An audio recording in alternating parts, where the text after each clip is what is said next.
Saya dari kelas B1. Di sini saya memiliki tugas untuk memenuhi ujian tengah semester asuhan kedaruratan maternal neonatal 2. Saya dari Universitas Nasional Jakarta. Saya mendapatkan kasus nomor 11, yaitu pada Nyonya V berusia 40 tahun, B6A1, segera setelah plasenta lahir lengkap, keadaan umum ibu lemah dan pusing, tekanan darah 90/60 mm higrodium, suhu 38 derajat Celcius, nadi 112 kali per menit, pernafasan 32 kali per menit, terjadi perdarahan sebanyak 600 ml, kontraksi uterus lembek, hasil pemeriksaan tidak adanya robekan pada jalan lahir, dan kandung kemih ibu kosong. Saya mendapatkan 4 pertanyaan. Pertanyaan pertama yaitu, melalui data di atas, apa diagnosa pada Nyonya V?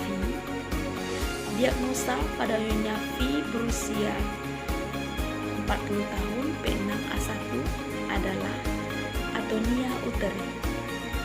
Pertanyaan nomor 2, faktor predisposisi pada kasus Nyonya V adalah.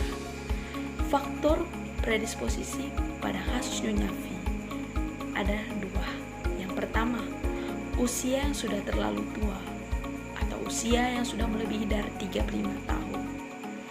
Pada kasus Nyonya V sudah berusia mencapai 40 tahun.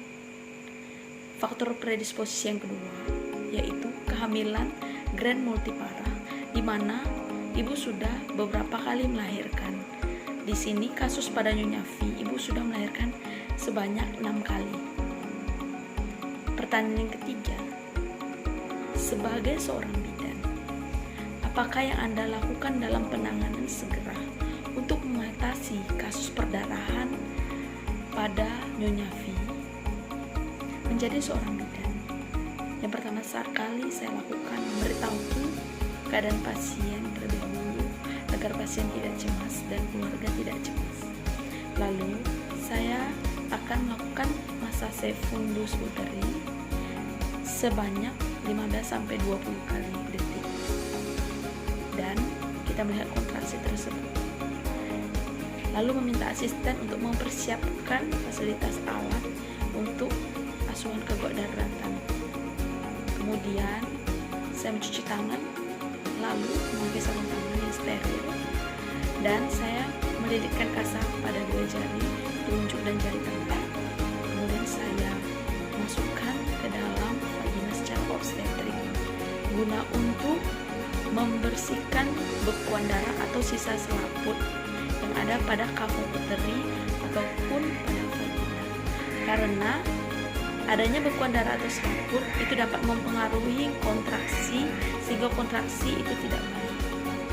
Agar kontraksi baik, maka kita bersihkan bekuan darah pada kafum uteri dan vagina.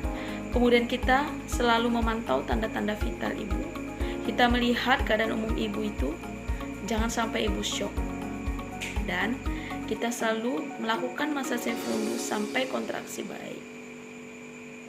Pertanyaan keempat, apabila tindakan segera belum berhasil, maka tindakan selanjutnya pada Nyonya V adalah, yang pertama kita dapat melakukan tindakan KBI. Terlebih dahulu kita mencuci tangan, lalu kita memakai sarung tangan steril. Dengan melakukan tindakan, tangan sebelah kiri membuka labia mayora, lalu tangan sebelah kanan menelusuri vagina secara obstetrik hingga mencapai fornix anterior. Lalu kita membentuk kepalan pada tangan kanan hingga punggung jari itu mendatar pada fornix anterior. Kemudian tangan sebelah kiri kita pindahkan ke atas fundus uteri. Lalu kita mendorong uterus hingga mencapai kranio anterior. Lalu kita melakukan kompresi abdominal dengan tangan yang sebelah kiri itu pada korpus belakang uteri, dan kita mendekatkan dengan kepalan tangan kanan. Kita lakukan selama 5 menit, dan apabila perdarahan berhenti, maka kita pertahankan selama 2 menit. Jika perdarahan tidak berhenti, maka kita lanjutkan dengan KBE. Tindakan yang kedua, kita dapat melakukan KBE, yaitu kompresi bimanual eksternal. Kita dapat melakukannya dengan mengajarkan keluarga pasien juga, yaitu dengan meletakkan tangan sebelah kiri di atas fundus uteri dan tangan sebelah kanan itu pada simfisis pubis.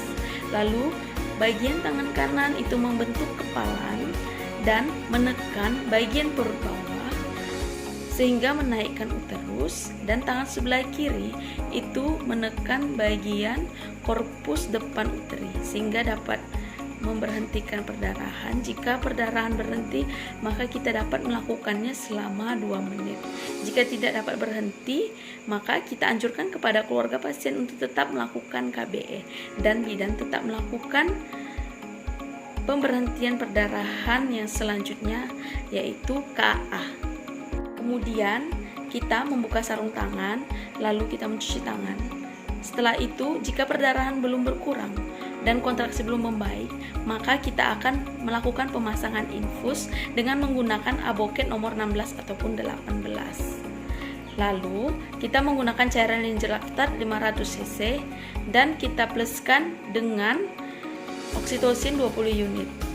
Kita cor ataupun tetesan kita percepat agar dapat membantu kontraksi uterus lebih membaik. Jika kontraksi uterus belum membaik dan perdarahan belum berhenti, maka kita dapat melakukan KBI ulang.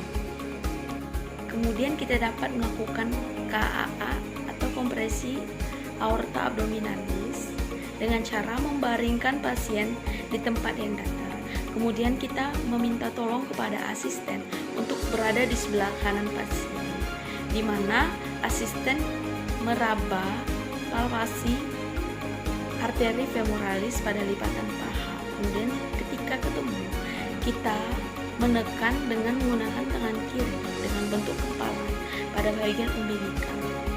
Kita tekan umbilikal ke arah dengan tegak lurus ke bagian kolumna vertebralis sehingga terdapat pemberhentian dan tidak teraba lagi pada arteri femoralis. Jika itu terjadi, maka KA sudah efektif.